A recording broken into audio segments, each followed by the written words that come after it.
Hi friends, ఈరోజు బూందీ ఎలా చేసుకుందామో చూద్దాము. ముందుగా శనగపిండి తీసుకొని కొంచెం సాల్ట్, కొంచెం కారం వేసుకొని వాటర్ పోసుకొని మంచిగా థిక్ పేస్ట్ లాగా కలుపుకుందాము.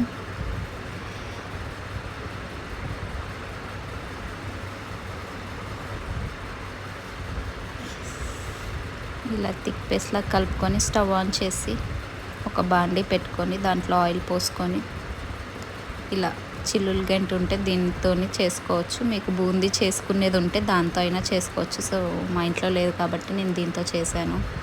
పర్లేదు, బాగానే వచ్చినాయి దీంతో అయినా. కాకపోతే చాలా టైం పట్టింది చిన్నది అయ్యేసరికి.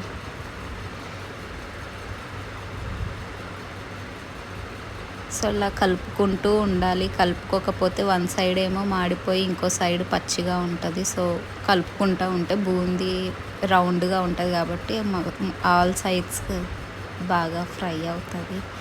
అండ్ దాంట్లోకి పల్లీలు ఫ్రై చేసుకొని కొంచెం సాల్ట్, కొంచెం కారం అన్నీ మిక్స్ చేసేసుకున్నాక పల్లీలు, కరివేపాకు, చిన్నుల్లి, వెల్లిపాయలు వేసుకొని అదే ఆయిల్లో ఫ్రై చేసుకొని ఇలా వేసుకుంటాం.